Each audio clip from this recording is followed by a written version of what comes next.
നമ്മൾ ഈ കഴിഞ്ഞ ദിവസം കുറച്ച് ചെടികളൊക്കെ മേടിക്കാനായിട്ട് പോയി. ഈ ചെടിയുണ്ടല്ലോ, ഇത് അമ്പഴങ്ങയുടെ ഒരു ചെടിയാണ്. അതിന് പൂവൊക്കെ വന്നിട്ടുണ്ട്. നമ്മൾ ചെടി മേടിക്കാൻ ചെന്നപ്പോഴത്തേക്ക് ഞാൻ അവിടെ പുള്ളിയോട് പറഞ്ഞു എനിക്ക് കുറച്ച് അമ്പഴങ്ങ കിട്ടണം. അപ്പോൾ പുള്ളി പറഞ്ഞു ഒരു കാര്യം കുറച്ച് ഞാൻ തരാം. അപ്പോൾ ഇത് ഫ്രിഡ്ജ് വെച്ചിരുന്നതുകൊണ്ട് അതിൻ്റെ കളറൊക്കെ ഒന്ന് മാറിയിട്ടുണ്ട്. ഒന്ന് കഴുകിയെടുക്കുക.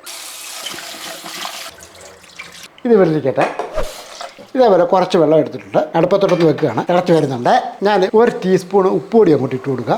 ഇനി നമുക്ക് ഈ വൃത്തിയാക്കി വെച്ചിരിക്കുന്ന ഈ അമ്പഴങ്ങ അങ്ങോട്ട് ഈ തിളച്ച വെള്ളത്തിൻ്റെ അകത്ത് ഇട്ട് കൊടുക്കുക. ഒരു 3 മിനിറ്റെങ്കിലും അടുപ്പത്തിരുന്നാൽ മതി. അടുപ്പ് നിർത്തിയിട്ട് ഇത് കോരിങ്ങി എടുക്കുക. ചീനച്ചട്ടി അടുപ്പത്തോട്ട് വെക്കുക. കുറച്ച് നല്ലെണ്ണ അങ്ങോട്ട് ഒഴിച്ച് കൊടുക്കുക. ഇത് ഞങ്ങളുടെയായിട്ടുള്ള രീതിക്കാണ് ഈ അമ്പഴങ്ങ അച്ചാറിടുന്നത്. കുറച്ച് കടുക് അങ്ങോട്ട് ഇട്ട് കൊടുക്കും. ഞാനിപ്പോൾ ഒരു 2 കുടം വെളുത്തുള്ളി അങ്ങോട്ട് ഇടുന്നുള്ളൂ.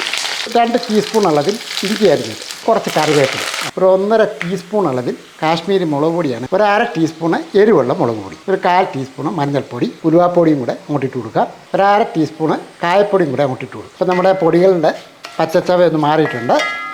അമ്പഴങ്ങ ഇവിടെ ഇതിൻ്റെ അകത്തോട്ട് ഇട്ട് കൊടുക്കും. നന്നായിട്ടൊന്ന് ഇളക്കി ഒരു 2 ടീസ്പൂൺ അളവിൽ വിനാഗിരിയും കൂടെ അങ്ങോട്ട് ഒഴിച്ച് കൊടുക്കുക. ഒരു നുള്ളു ഉപ്പ് പൊടിയും കൂടെ അങ്ങോട്ട് ഇട്ട് കൊടുക്കുക.